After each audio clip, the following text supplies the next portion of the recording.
Tuhan adakan syukur bagimu.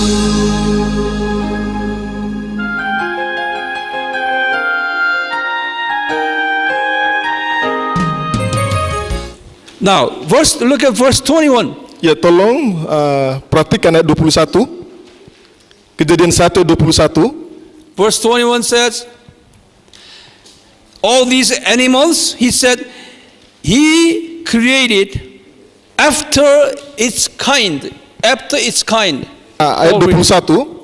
Maka Allah menciptakan binatang-binatang laut yang besar dan segala jenis makhluk hidup yang bergerak, yang berkeriapan dalam air, dan segala jenis burung yang bersayap. Allah melihat bahwa semuanya itu baik. In other words, God created male and female together. Ya, dengan kata lain Allah menciptakan laki dan perempuan secara bersamaan. Monkey, Betina fishes, dan jantan. all its fishes, different kinds of fishes, all different kinds of fishes, Ya, berbagai macam ikan, female and male. jantan dan betina. And birds, female and male. Iya. Begitu pula dengan burung-burung di udara, jantan dan betina. Even flowers, female and male. Ya, bunga juga sama, Even trees, jantan dan betina. female and male. Ya, pepohonan juga sama, jantan betina. Okay? So that each species has both sex, female and male, and they will develop their own. Ya, jadi semua ciptaan tadi itu mereka memiliki dua jenis kelamin, jantan dan betina. That's a creation theory Ini adalah teori penciptaan. against evolution theory. Ya, dan teori penciptaan ini bertentangan dengan teori evolusi. Evolution theory do not believe in, male and female. Ya, teori evolusi tidak percaya tentang jantan dan betina. It just evolutionized. It happened. Iya, itu terjadi dengan sendirinya dan berevolusi. So the verse 21 is a very, very important verse. Ya, jadi ayat 21 adalah ayat yang sangat penting bagi kita. Okay? You said in your Bible said what? In its kind?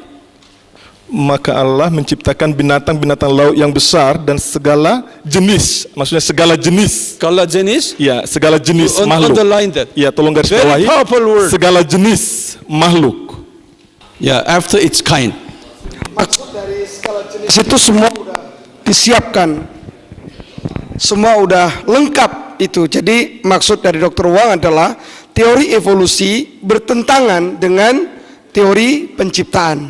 Itu saja sebutnya. Karena Tuhan menciptakan desain semuanya sempurna seperti itu. Now time is over. Ya, sudah cukup. Sekarang waktunya untuk makan malam.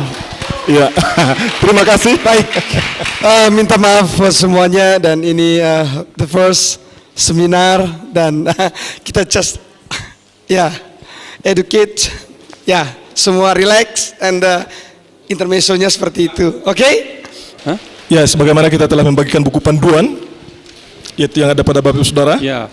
Now, since you can read those texts at your home, I will not teach all the information in the text. Iya, karena Bapak Ibu Saudara telah memiliki buku tersebut dan bisa baca di rumah nanti, jadi saya akan tidak menjelaskan secara detail apa yang ada di dalam buku.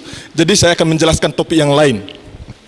I will teach some part of it, but we will not study thoroughly. Iya, saya akan menjelaskan beberapa bagian dalam buku tersebut, tapi saya tidak akan menjelaskan dengan teliti. So instead of that, I will teach you some other related topics. Ya, jadi daripada menjelaskan secara detail apa yang dalam buku tersebut, saya akan menjelaskan topik yang lain yang berkaitan dengan buku ini. Now, would you open your Bible again? Tolong buka Genesis chapter 2. Kitab Kejadian pasal 2. Genesis chapter 2. Kejadian pasal 2 verse 4. ayat 4. Would you read it? Ya, saya akan bacakan. Demikianlah riwayat langit dan bumi pada waktu diciptakan. Ketika Tuhan Allah menjadikan bumi dan langit. Now we have the first time in the Bible has a new name. It's Jehovah Yahweh God. Iya, inilah ayat yang pertama kali dalam Alkitab di mana kita menemukan kata Tuhan Allah atau Allah Yehova. Allah Yehovah. Iya, Allah Yehova. See, would you underline that the first time? Ya, tolong menggarisbawahi kata Tuhan Allah dalam ayat 4. Now in Genesis chapter 1 verse 1 has only God there. Ya, dalam Kejadian 1 ayat 1 kita menemukan di sana hanya kata Allah saja. Now you have God. Now in the verse 4 here chapter 2 said Yahweh God. Ya, tetapi dalam Kejadian pasal 2 ayat 4 ini dikatakan Tuhan Allah atau Allah Yahweh.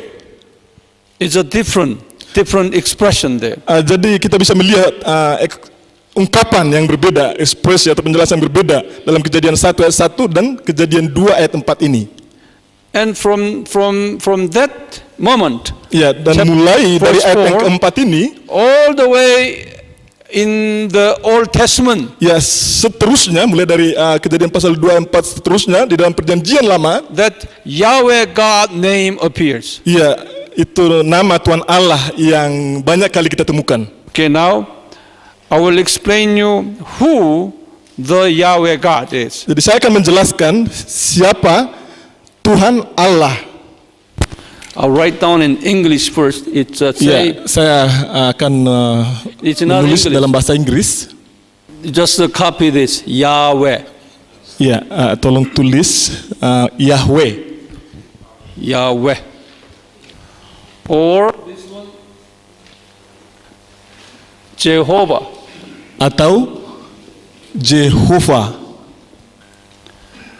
This Yahweh means this is a Israel language. Israel. Yahweh adalah kata Israel atau Hebrew. Ibrani. Ya, Kata Hebrew Ibrani, bahasa Ibrani. Yahweh means covenantal God. Covenant means is a legal contract. Iya, Yahweh dalam bahasa aslinya artinya Allah yang membuat perjanjian. Itu adalah perjanjian yang sah atau legal, resmi. Then we would ask God what kind of contract He wants to make. Jadi kita akan bertanya kepada Allah, perjanjian yang bagaimana yang Allah mau buat? What kind of contract? Perjanjian apa? The contract is this. Son God will come down. Okay. Perjanjian tersebut adalah Allah anak akan datang ke dunia ini. He will shed his blood. Dia akan mencurahkan darahnya. Because of that, people will come back to eternal life. Ya, dan melalui darah Yesus atau pengorbanan Yesus, manusia akan kembali memiliki hidup yang kekal.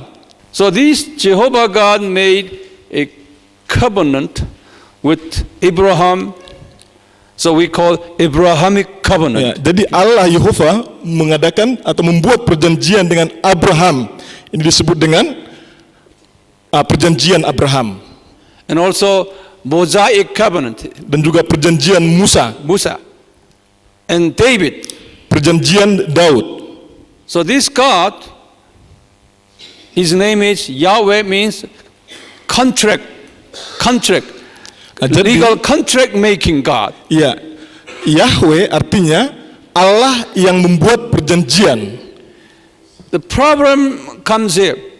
Masalahnya adalah This is a Genesis 2:4. ya, di sini ini adalah Kejadian pasal 2 ayat 4. This is story about the Garden of Eden story. Ini adalah waktu itu tentang cerita tentang Taman Eden. It was before the fall of Adam. Jadi ini cerita dalam Kejadian pasal 2 ayat 4 ini adalah cerita sebelum kejatuhan Adam dalam dosa. It is very interesting that before the fall of Adam, God had already, he got his name, say, contract making God. Ya, hal yang sangat menarik di sini adalah bahkan sebelum Adam jatuh dalam dosa pun Allah telah membuat perjanjian ini. Even before the fall of Adam, God had a plan, okay, for sending his son to this world. Ya, bahkan sebelum kejatuhan Adam dalam dosa, Allah telah membuat rencana untuk mengirimkan atau mengutus anaknya Yesus Kristus ke dunia ini. That means before the fall of Adam, God knew he will fall. Nah, ini berarti bahwa sebelum kejatuhan Adam pun Allah telah mengetahui bahwa Adam akan jatuh dalam dosa. How do we know? Bagaimana kita tahu? Because our God is omniscient God. Karena Allah kita adalah Allah yang maha tahu, omniscient. He knows everything. Allah mengetahui segalanya. So even he knew Adam will fall. Bahkan Allah sendiri telah mengetahui bahwa Adam akan jatuh dalam dosa.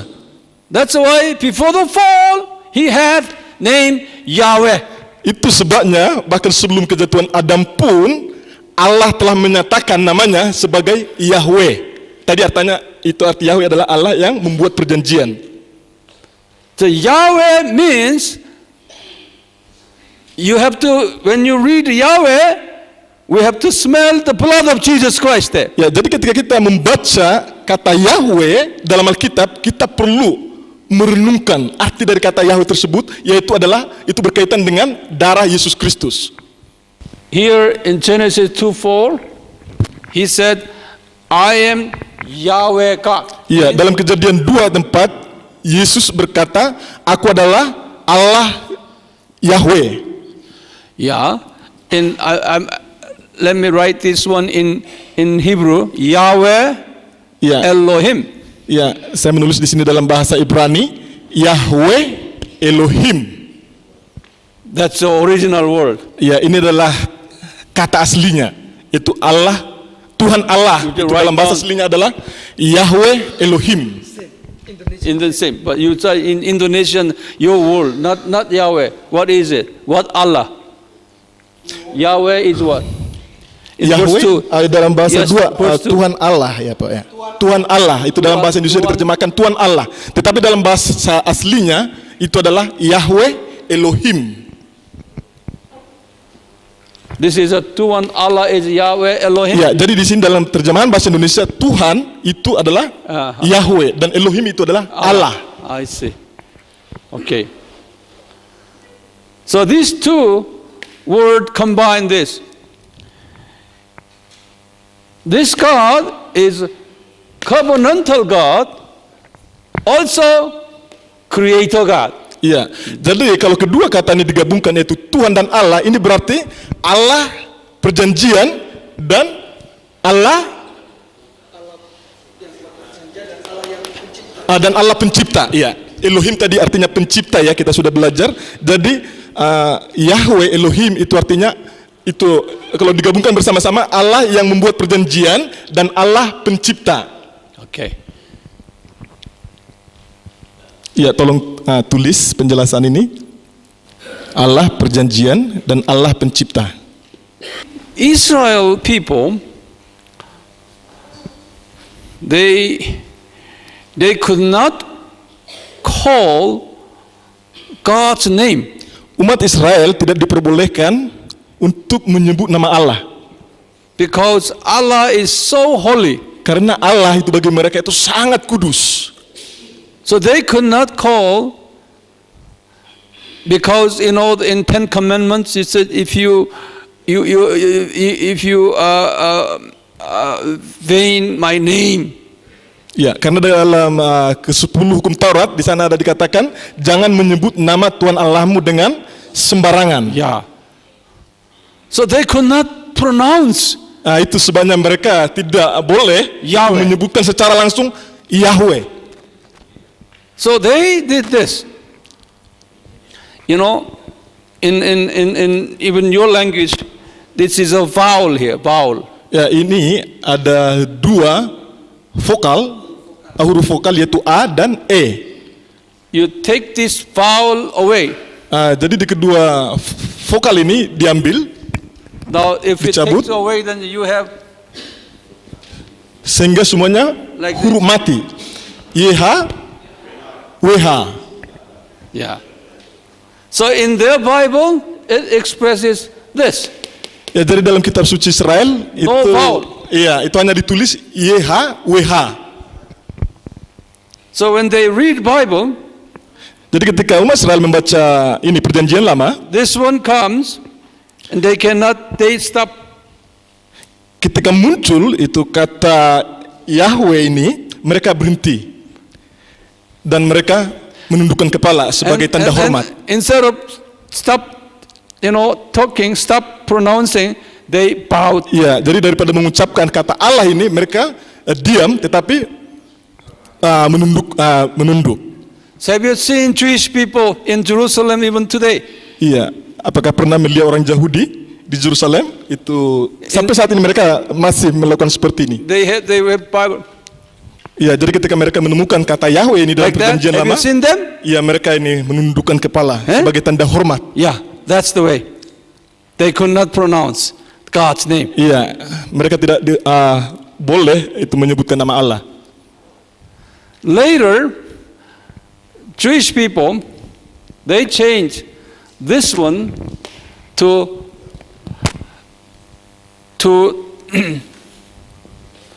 Adonai. Ya, di kemudian hari orang Yahudi mengganti kata Yahweh ini ke Adonai.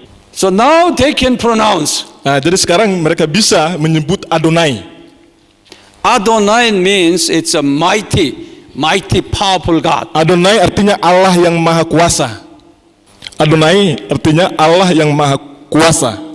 Also, this Adonai has a meaning that he is the Lord.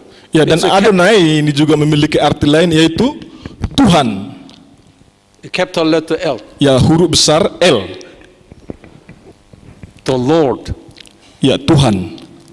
Now, this Lord, this is all Hebrew language. Iya. Adonai juga adalah bahasa Ibrani. But the New Testament was written in Greek language. Tetapi perjanjian baru itu ditulis dalam bahasa Yunani. New Testament, so when New Testament translate these Adonai in Greek, they said, since this Adonai means Lord, New Testament all translate this Adonai is the Lord. It's the Jadi, Lord. Lord is in New Testament say Kurios. Ya. Jadi dalam perjanjian baru itu kata Tuhan ini diterjemahkan itu dalam bahasa Yunani itu adalah Kurios. New Testament said Kurios. Iya, dalam perjanjian baru itu Tuhan itu adalah Kurios. Adonai itu adalah Kurios. Itu diterjemahkan dalam bahasa Yunani. This is a Greek word. Iya, ini adalah bahasa Yunani. This Adonai is Hebrew word. Adonai adalah bahasa Ibrani. This is a Greek word, New Testament. Iya, dan Kurios adalah bahasa Yunani. Itu dalam perjanjian baru. Not Christos, it's Kurios. Ya, Kurios. This Kurios and Adonai, all meaning is the Lord. Iya, Kurios dan Adonai itu artinya sama, yaitu Tuhan.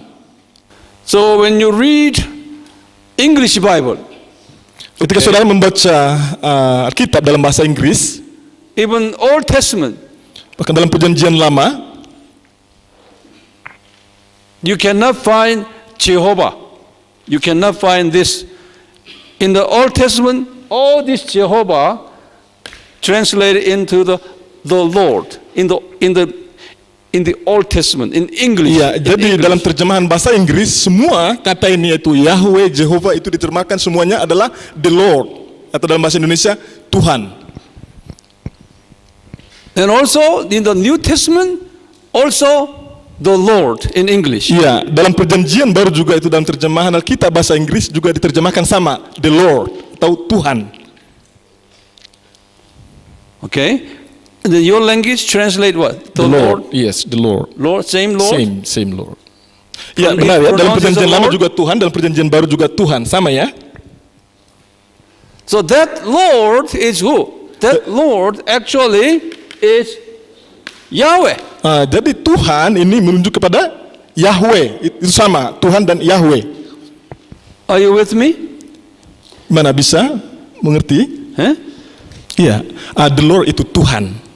Iya. Allah itu tadi Elohim. Allah is this. Iya. The Lord is Tuhan dalam terjemahan bahasa Indonesia. Okay? Iya. Yeah. So in English they always say the Lord God. Iya, jadi dalam terjemahan Alkitab bahasa Inggris itu selalu diterjemahkan the Lord God atau Tuhan Allah dalam bahasa Indonesia. Yeah. Okay? So now this Lord means what? Actually Yahweh. Iya, jadi Tuhan ini itu adalah sama dengan Yahweh. In the New Testament, who is the Lord God? Dalam perjanjian baru, siapakah Tuhan Allah? Jesus. Iya, Yesus. Jesus. So Jehovah God is who? Jadi Tuhan Allah itu siapa? Jesus. Yesus. I told you, Father God will not communicate, will not come Yeah. to associate with people. Ya seperti saya sudah katakan, Allah Bapa tidak akan berhubungan secara langsung dengan manusia. Only Son God. Hanya Allah Anak yang berhubungan atau berkomunikasi secara langsung dengan umat manusia. But in the Old Testament, the Son God has many different names. Tetapi dalam perjanjian lama, Anak Allah memiliki banyak nama. In the New Testament, more than 100 names of Jesus. Ya, di dalam perjanjian baru ada sekitar 100 nama yang merujuk kepada Yesus. I will teach you a little bit about Jesus in the Old Testament. Ya, jadi saya akan mengajar saudara lebih dalam tentang Yesus di dalam perjanjian lama.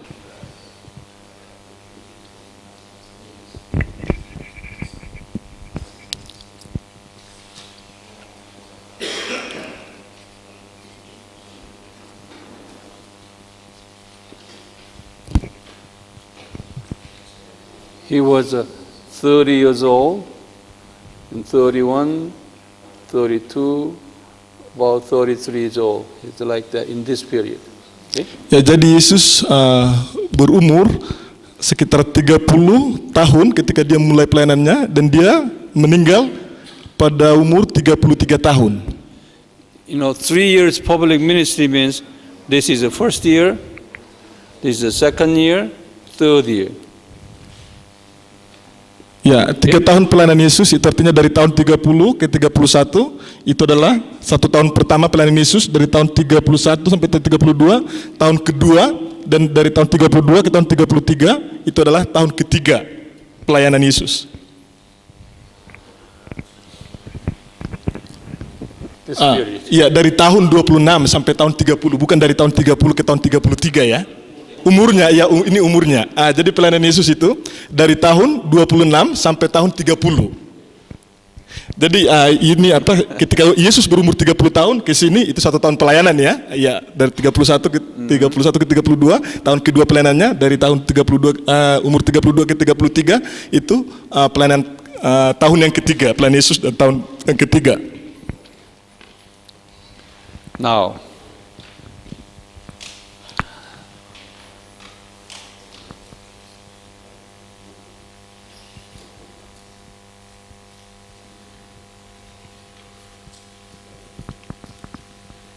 as I memorize all this, Ya, sebagaimana saya menghafal semua yang saya catat di depan ini. It's better for you to memorize all this. Ya, dan saya juga berharap ini Bapak Saudara juga menghafal semua yang saya tahu di depan ini. Itu berguna untuk Bapak Saudara. Finished writing? Sudah selesai ini semua yang depan, gambar semua depan. All these teachings, since you are pastors, you teach exactly what I am teaching. Okay, Ya, saya to your people. Ya, saya menyarankan ini saudara bisa mengajar kepada orang lain atau jemaat saudara sama seperti saya mengajar kepada saudara. Okay, now here we want to see during this 3 years period of time what Jesus told his disciples about him. Ya, kita akan melihat selama 3 tahun pelayanan Yesus di bumi ini apa yang dia katakan kepada murid-muridnya. Many times he said, he is not only here with you guys, you disciples, I was all the way from here to here, I spent time with the people. Jesus said. Kita bisa melihat dalam Alkitab Yesus seringkali mengatakan kepada orang lain atau kepada murid-muridnya bahwa Yesus sudah ada bahkan sebelum waktu ini. Jadi itu dalam di waktu ini pun sebelum Masehi tahun 4000 tahun 3000 sebelum Masehi, Yesus mengatakan bahwa dia sudah ada di sini dalam waktu ini. He was telling Jewish leaders. Yesus mengatakan kepada pemimpin agama Yahudi. The Jewish leaders, they consider Abraham is their ancestor. Ya, para pemimpin agama Yahudi menganggap Abraham itu adalah nenek moyang mereka. They respect Abraham very, very much. Mereka sangat menghormati Abraham. How many years ago, man, from Jesus? Iya. How many years ago? Ada berapa tahun dari Abraham sampai kepada kedatangan Yesus ke dunia ini? 2000 years ago. Iya, 2000 tahun. So you have to memorize 2000 years ago. Iya.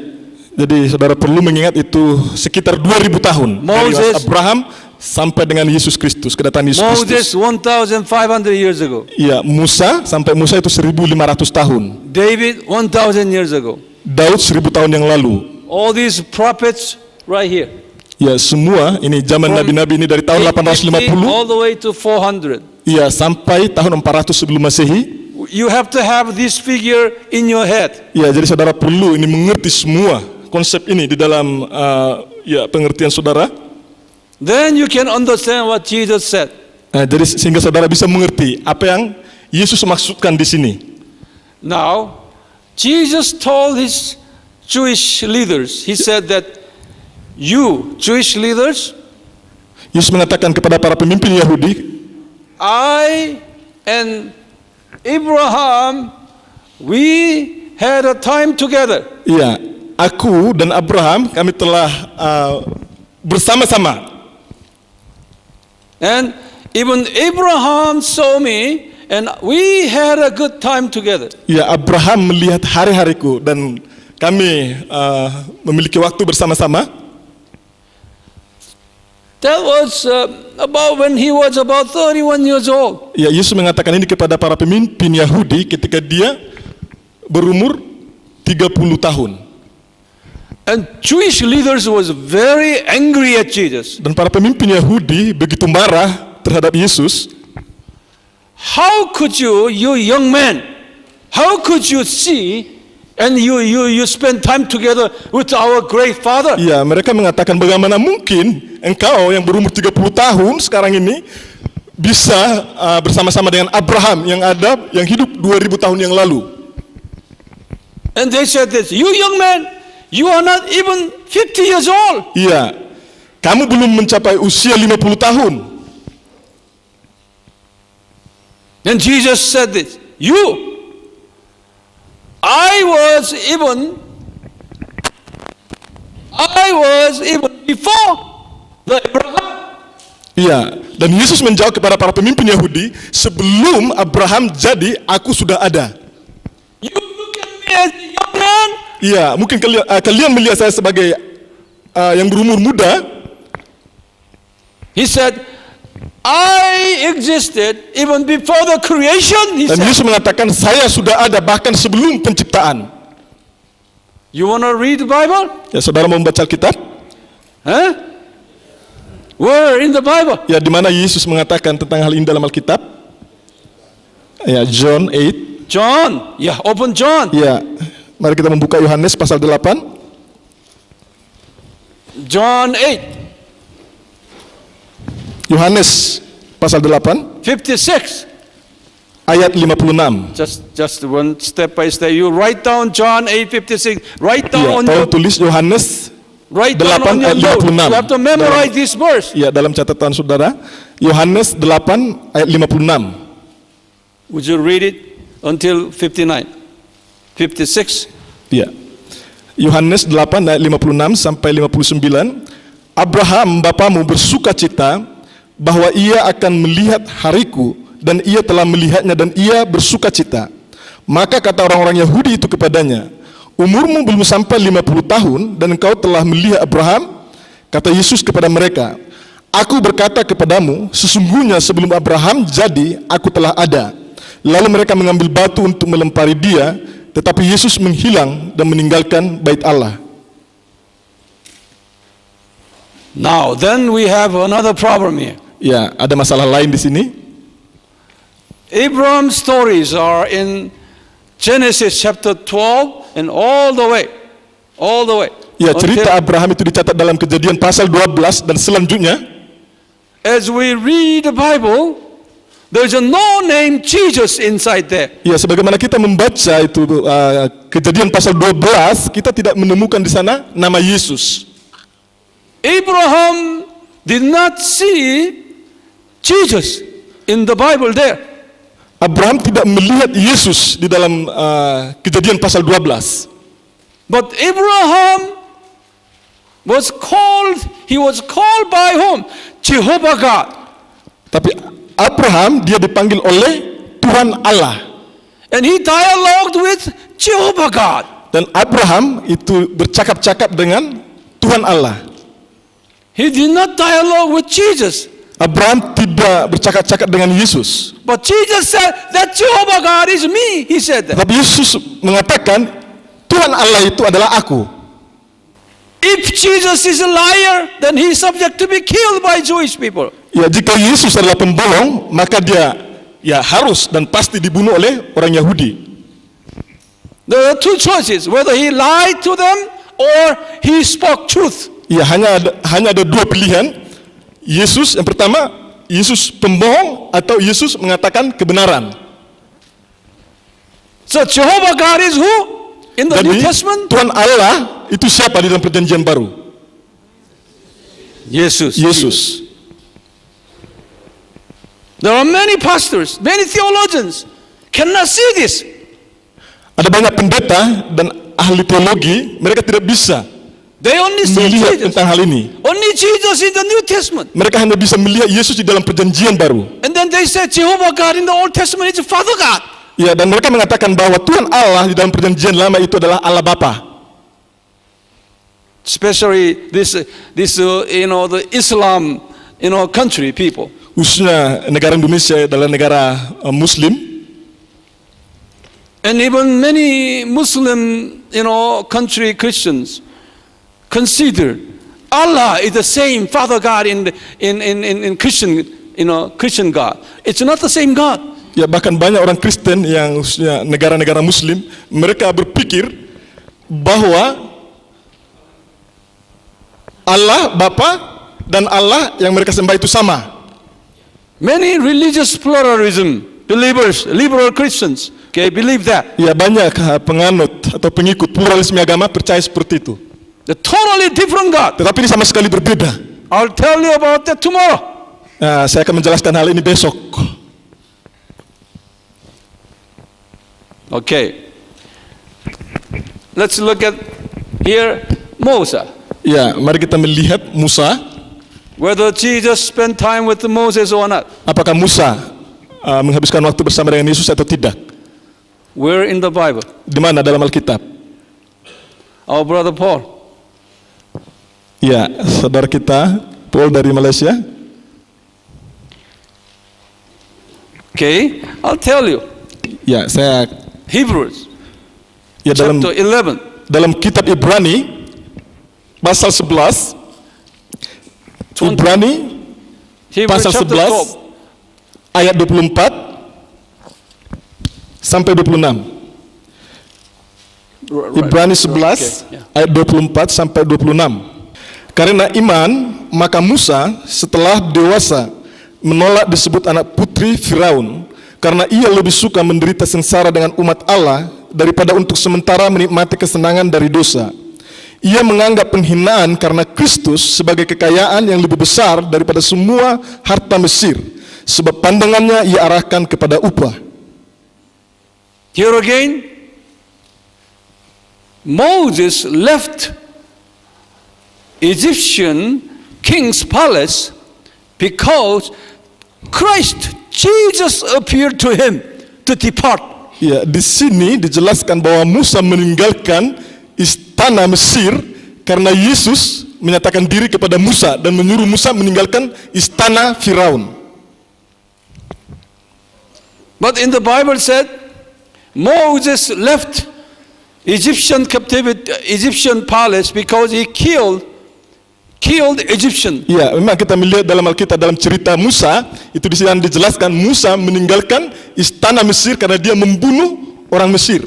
Itu dalam perjanjian lama ya ceritanya. But now in Hebrews said after he killed and Jesus appeared to him, you better leave this palace. I will give you a reward.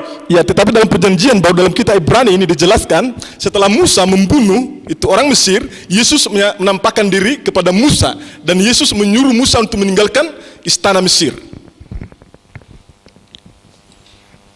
Jehovah God appeared Moses all the time. Tuhan Allah menyatakan diri kepada Musa setiap saat. So the God who spoke to Moses, God who spoke to Abraham, all Jesus. Ya, jadi Allah yang berbicara kepada Musa dan Allah yang berbicara kepada Abraham itu semua adalah Yesus Kristus. Yesuslah yang berbicara kepada Musa dan Abraham. And God who spoke to these prophets here, all Jesus. Ya, dan Allah yang berbicara kepada semua nabi-nabi yang ada dari Elia sampai Maliaki itu semua adalah Yesus. Yesuslah yang berbicara kepada semua nabi-nabi ini. God who called these prophets to speak out against Israelites, that was Jesus. Jadi Allah yang memanggil nabi-nabi ini untuk memperingati umat Israel itu adalah Yesus Kristus. But there's no name Jesus here in the Old Testament. Tetapi dalam perjanjian lama kita tidak bisa menemukan nama Yesus Jehovah God. yang adalah Tuhan Allah. Let's look at what Jesus says about this. Ya, mari kita melihat apa yang Yesus katakan tentang hal ini. You want to see? Saudara ingin melihat? It's in Matthew Dalam Matius 23, pasal 23 37. ayat 37. Yerusalem, Yerusalem, engkau yang membunuh nabi-nabi dan melempari dengan batu orang-orang yang diutus kepadamu. Berkali-kali aku rindu mengumpulkan anak-anakmu, sama seperti induk ayam mengumpulkan anak-anaknya di bawah sayapnya, tetapi kamu tidak mau. Now this statement was done before his crucifixion. So when he was about 33 years Ya, old. pernyataan ini disampaikan oleh Yesus sebelum dia disalibkan. Itu waktu ketika dia berumur sekitar 30 tahun. Jesus said to the leaders of Israel, Yesus berkata kepada para pemimpin Israel, he said, Jerusalem, Jerusalem. dia berkata, Yerusalem, Yerusalem, And he said that when your ancestors, here, Old Testament ancestors, had worshipped idol God, I sent these prophets. ya, dan Yesus mengatakan kepada para pemimpin Yahudi, ketika nenek moyangmu menyembah itu berhala-berhala, saya mengutus nabi-nabi kepada mereka. Jesus said here, Yeah. I sent. He said, Yesus mengatakan di sini, aku mengutus mereka. you circle your Bible. Ya, You circle your Bible. Ya, tolong lihat I ini. sent. Aku mengutus. Sebenarnya di sini tidak dikatakan aku mengutus, tetapi diutus ya, orang-orang yang diutus kepadamu. Tapi selanjutnya dikatakan berkali-kali aku rindu. Di sini Yesus mengatakan aku rindu. Jesus said, I sent those prophets. Ya, Yesus mengatakan aku mengutus nabi-nabi tersebut kepada kalian. So Jesus sent prophets. Jadi Yesuslah yang mengutus nabi-nabi ini. How you know? Bagaimana kita bisa tahu? Jesus said so. Yesus sendiri mengatakan demikian. He said that. Yesus mengatakan seperti itu. He said, I sent. Yesus mengatakan aku yang mengutus mereka. But in the New Testament, the Old Testament here, Jehovah God sent. Jehovah God sent. Tetapi dalam perjanjian lama itu dikatakan Tuhan Allah mengutus. Tuhan Allah mengutus. Jehovah God sent Isaiah. Tuhan Allah mengutus Yesaya. Jehovah God sent Jeremiah. Tuhan Allah mengutus Jeremia. Oh, Jehovah God, Jehovah God. Iya, semuanya kita bisa menemukan di sana hanya Tuhan Allah. But Jesus said, I sent. Tetapi dalam perjanjian baru di sini dikatakan aku mengutus. So who is Jesus? Jadi siapakah Yesus? Jehovah God. Ya, Tuhan Allah. I am not making story. I'm Yeah. just telling you what Bible said. Ya, saya tidak membuat cerita dari saya sendiri. Ini saya menyampaikan lewat Alkitab. You want to know one more? Iya, saudara mau tahu satu hal lagi? You open Revelation chapter 1. Iya, tolong membuka. Mari membuka kita. Iya, Wahyu pasal 1. Wahyu pasal 1. Revelation chapter 1. Jesus appeared to John. Dalam Wahyu pasal 1 ini, Yesus menyatakan dirinya kepada Yohanes. Okay? Now, Jesus said, I am the Alpha and Omega.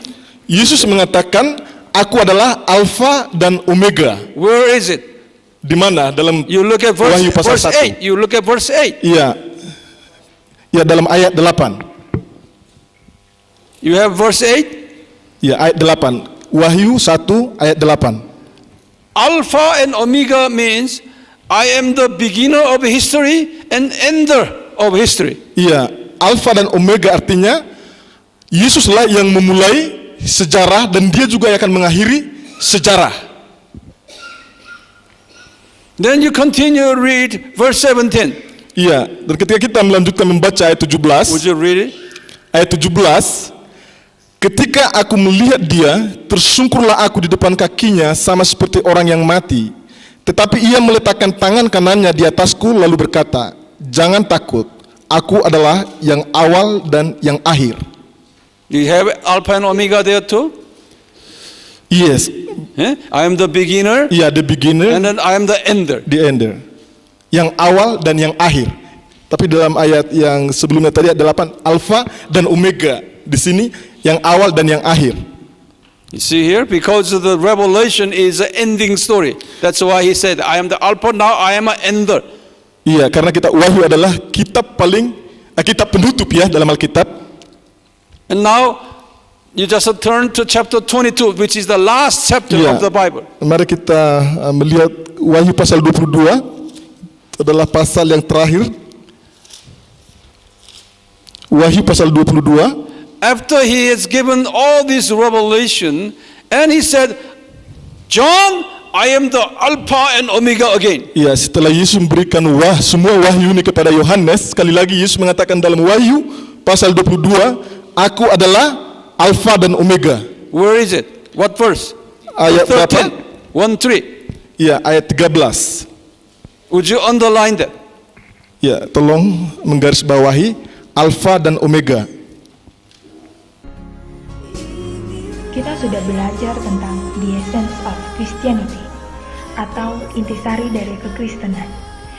Sekiranya pengajaran ini bukan hanya untuk diri kita, tetapi sebagaimana tugas dan panggilan kita sebagai murid Tuhan Yesus, kita punya mandat untuk mengajar mereka sesuai dengan pengajaran yang baru kita dengar tadi.